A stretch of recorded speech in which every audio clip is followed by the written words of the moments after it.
eman aukera 11-ari. Aukeran, 11.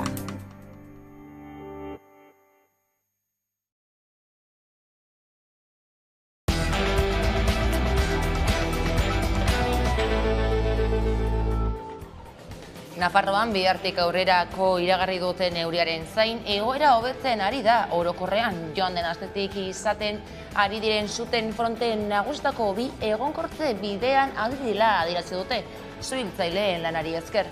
Atzo iluntzerako egonkortua zuten Ernigan piztu zena eta gaur goizean baieztu dute Galipentzu eta San Martinus arriskuan jarri dutena ere itzali dutela.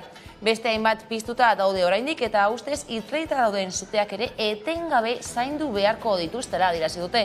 Berriz piztu ez daitezen. Suhiltzaileak batez ere Galipentzun ari dira arreta jartzen, Nafarroako barne kontseilari Javier Remirezek gaur esan duenez. Prentsaurrekoa egin du egoeraren berri emateko goizean eta zuten egoera atzo eta asteburuan, baino hobea den arren zuhurtzia eskatu du. Arratsaldeon guztioi, goizean zona zero guneko deituriko Obanos herrian bilera izan dute inguruko alkateek Maria Txibite Nafarroako gobernuko lehendakariarekin. Batzarraren osteko agerraldian Nafarroako presidenteak adierazi duenez, zutek kaltetutako eremuak berreskuratzeko lan egingo dute eta udalen eskutik egingo dute gainera. Tenemos que trabajar desde ya en la recuperación y lo vamos a hacer de la mano de los ayuntamientos. En unos días, primero la cosa se tiene que tranquilizar porque todavía estamos afrontando el incendio. Convocaremos a alcaldes y alcaldesas para empezar a trabajar en lo que tiene que ver con recuperación. También, por último, pedir. Yo sé que hay en muchos municipios que van a empezar ahora fiestas, las hogueras de San Juan. Yo creo que no es el momento. Dadas las circunstancias, de cómo estamos con los incendios, de cómo estamos con el tiempo, creo que evitar en la medida de lo posible pues todo lo que tiene que ver con fuegos artificiales o las hogueras de San Juan, creo que es lo prudente y por lo tanto esa llamada a la prudencia. Bihartik aurrerako iragarri duten euriaren zain egoera hobetzen ari da, Udane Arbeo. Eguraldiak bihartik aurrera lagunduko duela adierazi dute, iragarri dutenez datozen orduetan bero egingo du, baina arratsalde gau partetik aurrera ekaitzak eta euria iragarri dituzte eta hori hala suak berriro pizteko aukera hori ez legoke edo horrelako susmoa da behintzat eta hori hala testuinguru honetan Javier Remirez Nafarroako gobernuko presidente ordeak adierazi du datozen orduetan hoberantz egingo duela egoera honek eta bestalde adierazi du datozen egunak ikusita San Juan suak ez direla bateragarriak eta horrekin batera makina bidezko uzta bilketa ere ez dela bateragarri. Bestelakoan, lakuak gaur onartu ditu itunpekoen ikasgelak osatzeko ratioak jaistea datorren ikasturtetik aurrera. Bada itunpeko ikastetxeetan gela osatzeko beharrezkoa den ikasle kopurua murriztuko dute hurrengo ikasturtetik aurrera. Jokin Bildarratz Jaurlaritzako hezkuntza sailburua. Jartzen ari garen baldintzak gure ustetan ezin hobeak dira, ulertzen degulako zein egoera da guazen, baino baita ere, ez hori bakarrik, nahi degulako gure hezkuntza sistema baita ere erreferente bat izatea, kalitatezkoa izatea, baita ere ekitatez, berdintasunez landuko duena, baino baita ere nolabait bikaintasuna erreferente bezala edukiko duena. Osakidetzaren desegitea eta lehen arretak duen egoera kezkagarria, hori salatu nahi dute Etzatze, ELA, LAB, Comisiones Obreras, UGT eta SK sindikatuek datorren iganderako hilaren 23erako deitu duten manifestazioan. Bart ordea, Sagarduik inbertsioak eta profil profesional berriak iragarri ditu lehen arreta indartzeko. Aurreko hitzaldian lehen arretako estrategia ezagutzen duzuena burutzeaz eta martxan ditugun hainbat ekintza zein inbertsio aipatu nituen. Perfil profesional berriak garatzeari buruz hitz egin nuen. Ez dugu bilatzen inor ordezkatzea. Guztiak dira beharrezkoak eta osagarriak haien artean. Lehen arreta bermatuta dagoelarik gertukoa eta kalitatezkoa izaten jarraituko duela, hori baita gure estrategiaren funtsa.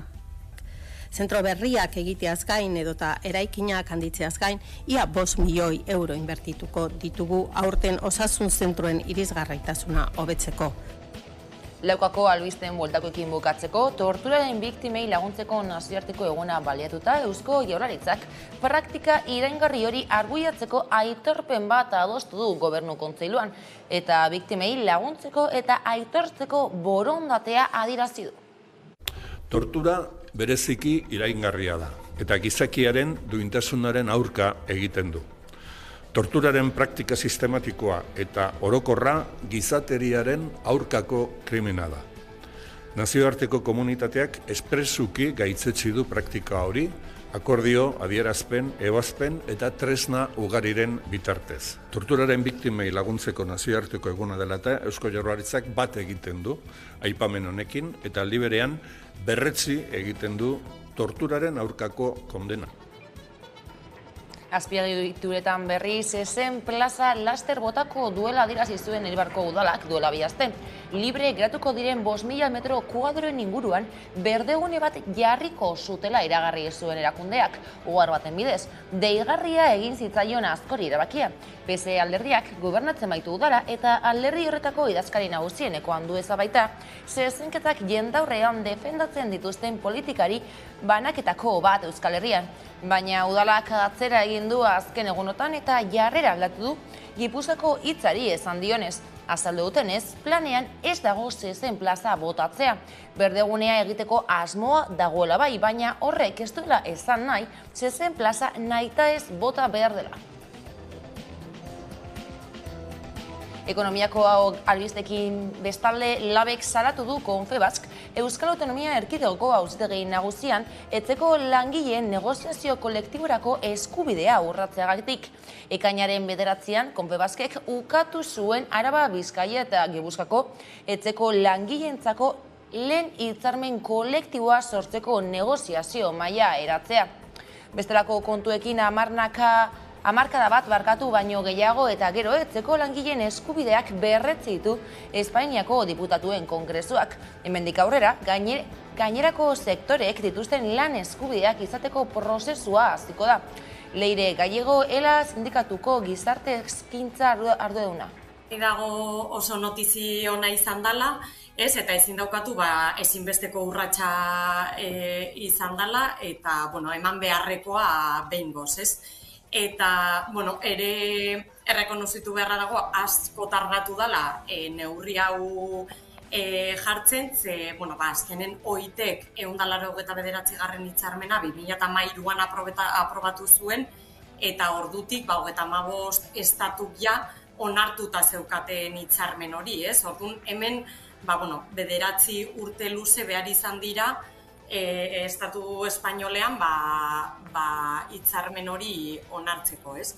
Hala ere, oraindik gauza asko falta dira eta ikusi behar da gainera orain etxeko langileen eskubideak nola erregulatzen dira. Alkontzako langileek egun bete dituzte greban hilaren 7an eta 25 kaleratzen aurkako borrokari beste norabide bat eman diote aste honetan.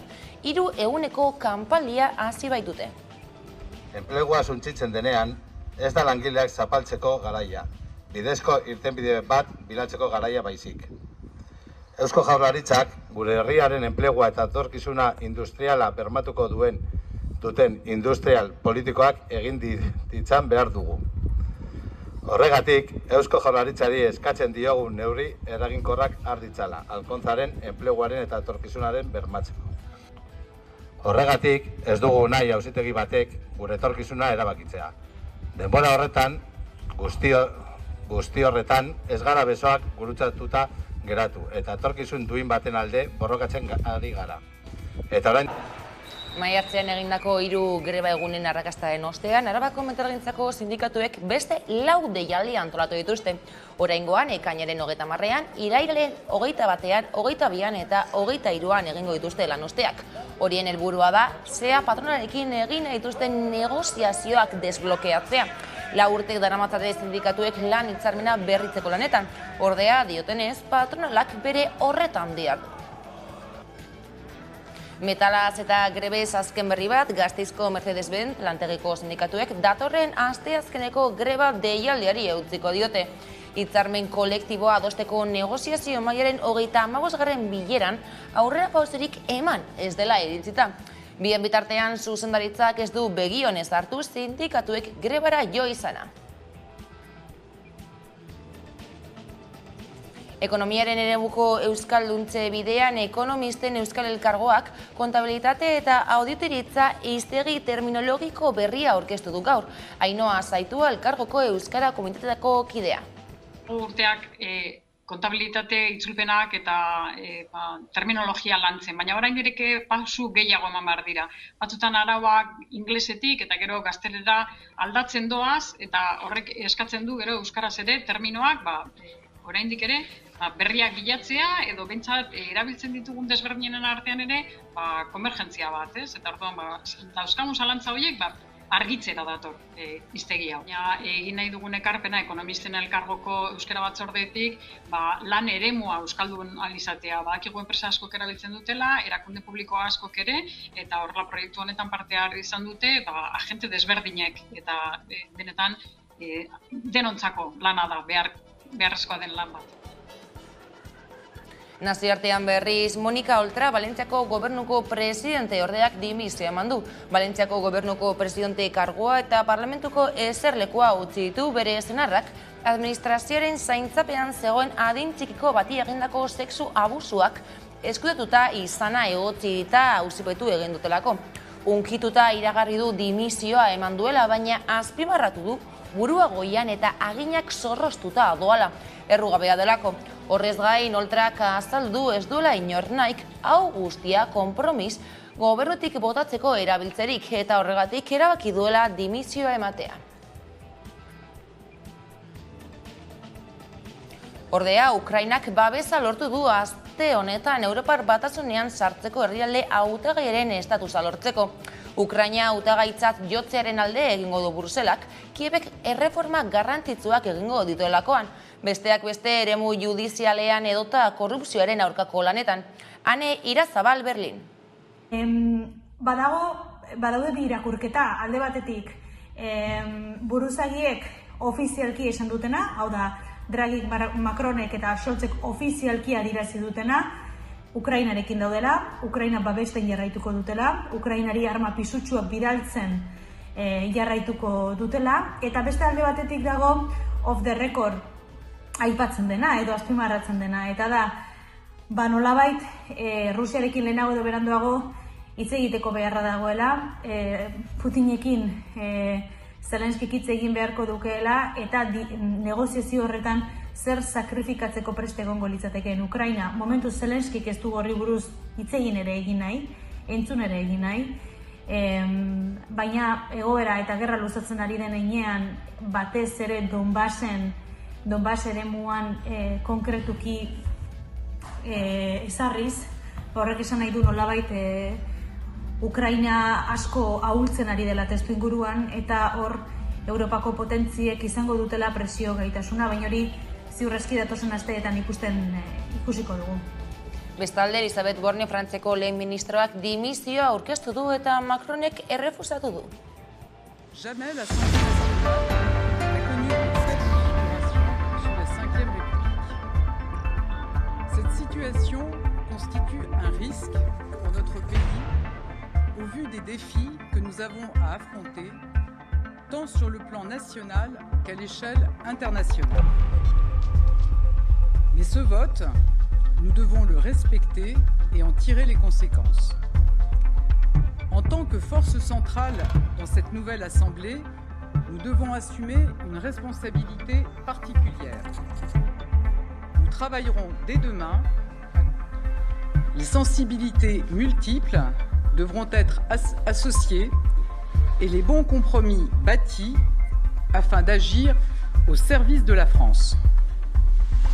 Les Français nous appellent à nous rassembler pour le pays. Eta besterik ez uraldetik, Inez Osinagaren azken lanarekin agurtuko zaituztegu. Dena aldatzen da kantaretekin. Gogoratu neoro aurkituko gaituzuela zuzenean alanaieran amaika.eus atarian. Ondo izan.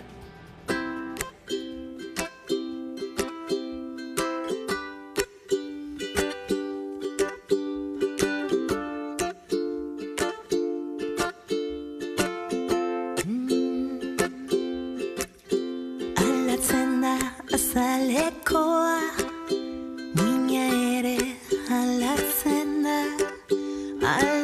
da pentsaera, munduan den aldatzen da.